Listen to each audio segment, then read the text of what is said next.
Video games didn't start with the idea of telling a story, let alone a deep one. Of course, early video games did have plots going on, but the main appeal always used to be the gameplay. After all, for a long time it used to be the entertaining part about gaming. If you wanted an actual story, go watch a movie or read a book. Well, that didn't last for long, because as time went on, more games were made to tell fully fleshed out stories, with gameplay styles that complements that very story. Case in point, JRPG for starters. And with that, video games started having bigger focus on narratives, considering it's what motivates the player to play more of it. And as generations went on, both the scale and quality of stories grew further. Now, usually most game stories have a similar structure where the setting is explained, there's a conflict that the hero has to venture through to reach a resolution. Of course it has deeper layers than just that, but this 3-act structure was always the basis for a lot of stories throughout the years, even now. Having the same structure doesn't limit how creative you can be with it though. Many tropes were born from it, and writers still manage to invent fun, emotional, sometimes rather dark narratives to this day, including our video subject. One of my favorite tropes in video game narratives is when you're not playing as the good guy who saves the day. Some games try to do the opposite by putting you in control of the immoral, sometimes edgy bitch who fucks everything up. And it results in many interesting, memorable stories. And with deeper layers, it can add more emotional depth and inner disturbing conflict to how the story is laid out, which someone like me is a massive fan of. So hi, I'm Hazel and I'm back with an unusual video for this unusual topic. Instead of your typical review, I'll be discussing something I'm deeply interested in. I've always loved video games with stories that try to subvert expectations and make something unique, and recently I've managed to get into games with this type of vibe. Games with dark, sometimes disturbing, thought-provoking themes that can make you uncomfortable at times. And I love the perspective they put on a protagonist by making them the actual looming threat in the narrative, either by plot twists or from the very start. And in this video, I'm going to be listing a few examples and talking about what made them so impactful to begin with. The warning, this video is going to mention a few sensitive topics, so if any of the previously listed are triggering to you, please click off this video. Also, this video will contain full spoilers for the games listed, so if you're interested in any of these but haven't finished them yet, skip to another chapter. Also, don't forget to like and subscribe. I'm trying to hit 500 subs soon, so it would mean a lot to me. Also comment with games that would fit the same category and share your opinions on the ones mentioned. And with that said, on to the video! Before I start with the first game on my list, I just want to note that this list is covering my personal favorite examples. I'm aware that a whole lot of games tried this trope before, so I made a tweet asking people for games they're familiar with that tried this too. I was given a lot of interesting examples that I think are worth mentioning here before anything, so I wanted to thank everyone who helped contribute there. With that, the first game we're gonna talk about is...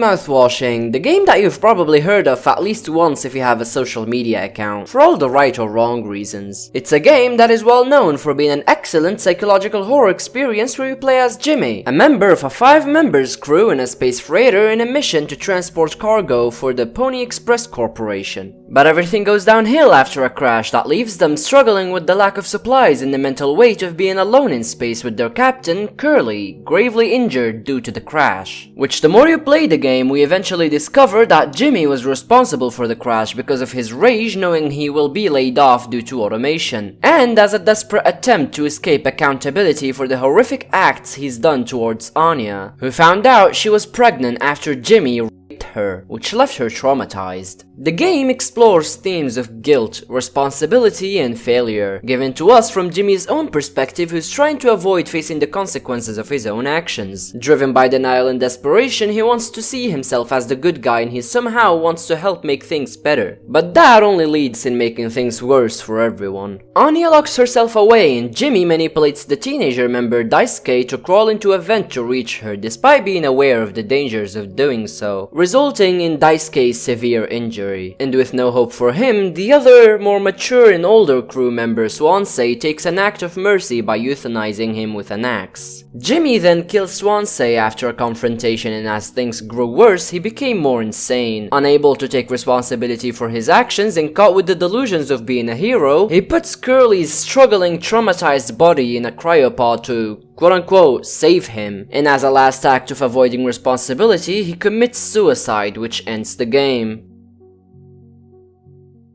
Yeah, this game's very dark. Its powerful themes about accountability and ignoring moral failures driven by toxic masculinity are disturbing and are represented in an outstanding way that makes it hit deeper. Though this tragic story only works as well as it does because it's given from the perspective of the very person who initiated it. Jimmy is a masterfully written asshole, and being able to see through his delusions as the player paints a stronger impression of how awful his actions were. It wouldn't be as impactful if we witnessed those actions from the lenses of the victims, and seeing how unchecked power dynamics can lead to destruction and how failure to confront wrongdoings, whether through denial, cowardice, or complicity, leads only to more harm, helps making Mouthwashing a powerful narrative-driven experience. I genuinely hope the dev team Wrong Organ keeps making similar games, because it's genuinely one of the most unique games that released recently. It's 3 hours long, and I guess I already spoiled everything, so what's the point? But if you haven't played it yet, please do so. Now, continuing with more games, we have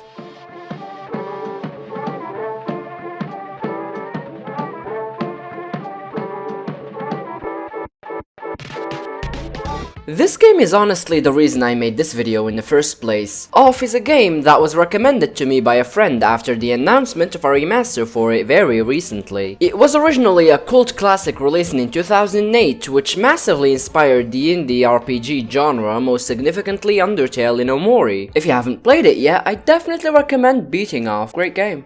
The game starts with asking for the player, as in your own name. Then it assigns you to the batter, a mysterious being we help on his mission to purify the world, whatever that means. The game contains a lot of meta elements where it acknowledges and separates the player from the main character. Every character in the game knows about you, and some are very aware of the fact that this is a video game. But that's besides the point. You meet a talking cat named the Judge, or Pablo if you will, who guides you through the place. You play through 3 zones, each with their citizens and guardian. Except they're infected by weird creatures called specters. Through battle, you have to purify the specters and reach the zone's guardian, which then you kill to make the zone pure. Which for some reason turns the purified zones into a black and white wasteland devoid of life with some creepy creatures trying to kill you every few steps. And a kid that appears more ill and sad the more zones you purify, appearing to have a strong connection to its guardian. Then you arrive at The Room, a mysterious simple area that seems to revolve around the kid, aka Hugo's memories and imagination. It's divided into 5 reverse chronological chapters that gives us more insight into what he is in the world that he created. The batter's always cold and mechanical determination makes it obvious we're doing something wrong though. While progressing, we'll reach the Queen, the guardian of the worlds that seems to be in a relationship with the batter in some shape or form, calling him my love, also accusing the batter of betrayal. After killing her, Hugo starts calling for his mom, which confirms that the Queen is like a mother figure to him, which also implies that the batter could be a manifestation of a father figure to him too. After that, we meet Hugo, who pleads for his life, yet the batter mercilessly kills him, completing his mission of purifying the world by ending its creator. And in the final room, we confront the Judge, who appears to despise us for our actions, criticizing the player directly, saying, "Is the opaque mist of the narrative really your excuse for killing a woman and child?" and stating that we destroyed the place instead of purifying it. There's 2 endings to go from then. Either side with the Judge in a desperate attempt to keep what's left, or side with the batter and kill the Judge, so you can finally go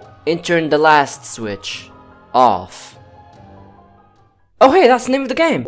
Yeah, this game is quite dark. Its mysterious and creepy tone really helps sell its message. Though as ambiguous as the story can be, it is still clear that we did some pretty f***ed up stuff. The batter's so-called sacred mission destroys everything that mattered to Hugo, then the kid himself. Throughout the story, it is said that Hugo resented his father for certain reasons, implying that in reality he could have been a victim of abuse from his dad, which, considering that the zones are manifestations of his imagination, it's safe to say that the batter's cold, destructive nature is a manifestation of what Hugo thinks of his dad. Why does he exist? Well, knowing that Hugo's struggling in a hospital bed, it could have been an implication that the kid's slow and, due to the coughs, painful death means that the batter was some sort of suicidal ideation Hugo had. And honestly, that's pretty heartbreaking if you ask me. This shit means a lot to me. It's an incredible game that forces its message about guilt through making you, the player, feel awful about your actions. This world got destroyed solely because you chose to progress through the game knowing something's wrong. You didn't have a choice to make things better, but you still made a decision to make things worse. It's genius writing, and it's the reason this game is as popular as it is, especially with the eerie emotional soundtrack that hits like a truck and fits the setting the game went for. Other games like Undertale's genocide route, where you, the player, can choose to wipe out the entire monster race in a selfish act to keep leveling up, witnessing how depressing the place becomes the more you continue through it. I do think Undertale does it better, but I can't deny off as one of the best to ever do it. It's a great example of how playing as the looming threat can play a powerful role in maintaining the mystery and adds to the guilt of your committed actions. Now, continuing with more games, we have a juicy one here.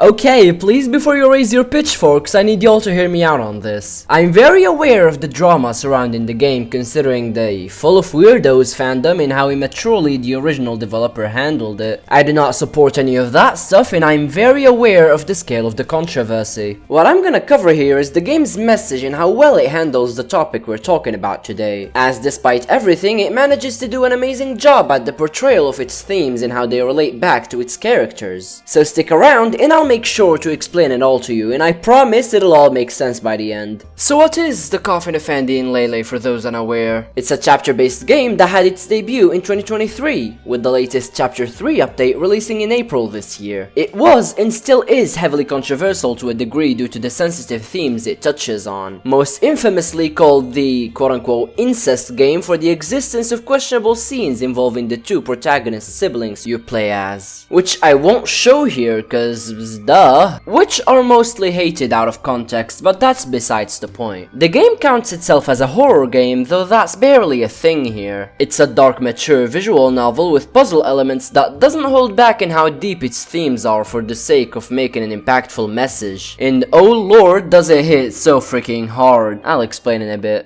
You start the game as the siblings Ashley and Andrew, two pathetic adults trapped in an apartment for 3 months without food in a quarantine, abandoned by their parents and friends with nobody to call for help. Right off the bat, you can easily notice how toxic their relationship is. They don't exactly have a good relationship, but they were forced to codepend on each other in order to survive. Until one day they notice that their cultist neighbor was attempting to summon a demon, which though he succeeds at it, his soul gets stolen by the demon. Desperate for food, the siblings, cannibalized the dude. It's very obvious that the game is trying to set the tone for more bad shit to happen, and showing as we play with Ashley, who seems uncaring, hell even excited about what we're doing. You can tell that these aren't the most mentally well adults. Though Andrew is there, he seems against most of what his sister is into as he recognizes how f***ed up it is, but in desperation he had no other choice. And for most of the first chapter, it goes like that. After almost getting caught, Andrew kills a guard and they get out of the apartment, discovering that there's no real outbreak and that they were just starved to death during an illegal organ harvesting operation. So yeah, they kill some people, sell souls to the devil from the Bible, and they run away. It's a short chapter that's just meant to establish the tone of the game and the characters' dynamics, with more explained in the next chapters. Chapter 2 follows the same direction with the edgy writing, but it does more to make or break the siblings even further. In search for their parents for money's sakes, they also have to learn more about what's going on. Why are they followed by a hitman, and why are they presumed dead? And more about the demon that Ashley made a deal with. We also get to play as Andrew, which reveals the more interesting parts about the game, but I'll talk about that later. After reaching their parents' house, they get surprised by their mother coming home sooner than expected, with her also being surprised because she thought they died. They spend an awkward dinner together, then considering that their parents will probably snitch on them and that they intentionally left them in an apartment to starve to death for personal benefits, Ashley decides to kill the parents, and Andrew follows along because of the lack of any other choices. So they take their parents hostages and sell their souls to the same demon from chapter 1. During all that, you get the choice that separates the story into the main two routes. Either trust Andrew with your parents or don't. So far, the continued route is not trusting Andrew, which leads to their relationship crumbling even further under mental pressure. That's also when they cannibalize their parents again and drop their skulls into the ocean, with Ashley getting a vision about Andrew killing her, which leads her to trust him even less. With chapter 2 ending, the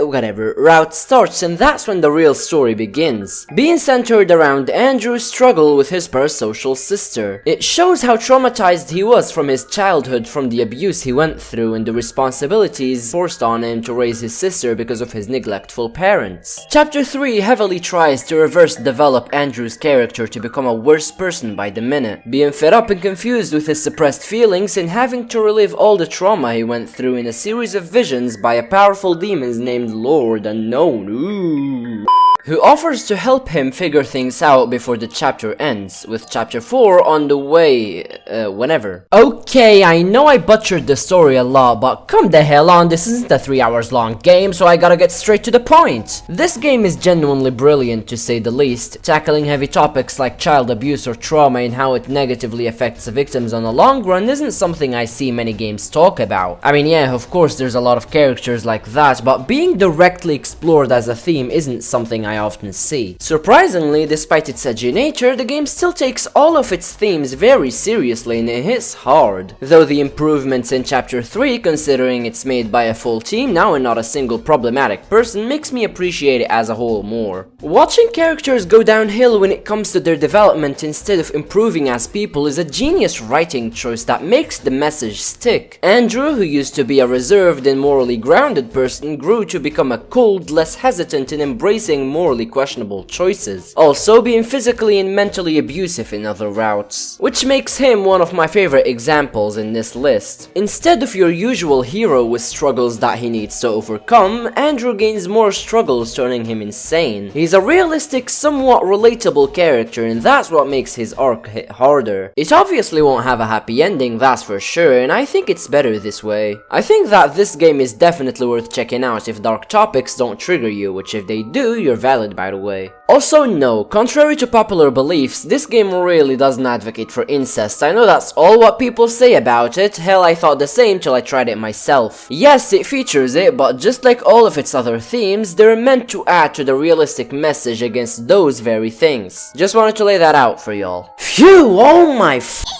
God, we're done with all that, but before we're done with the video, I want to go through some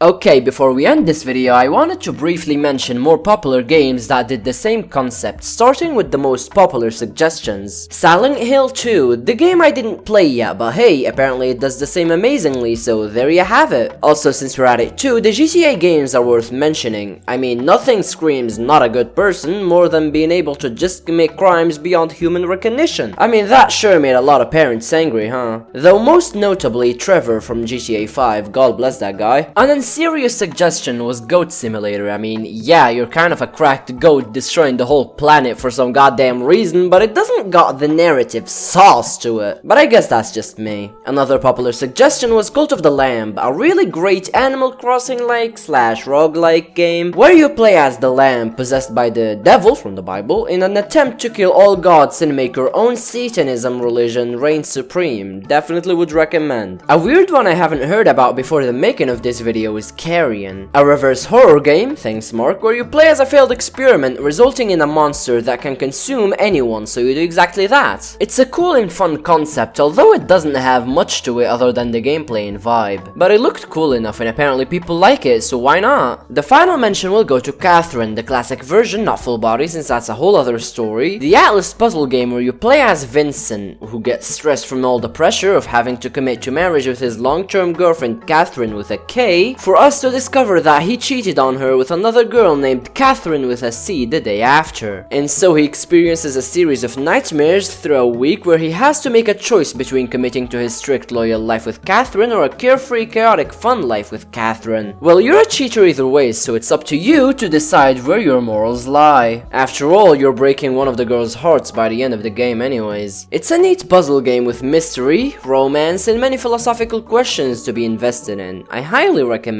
it.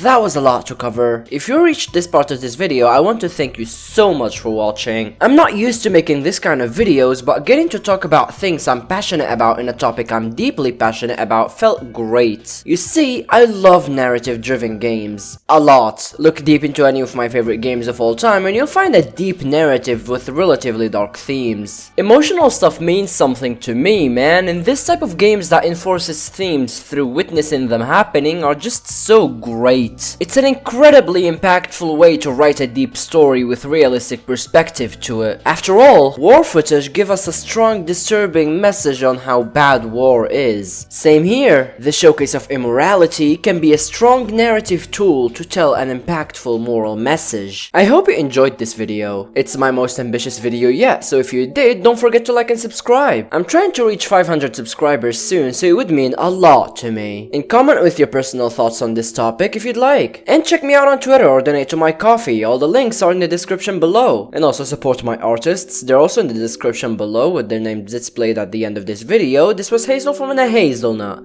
and I'll see you all next time.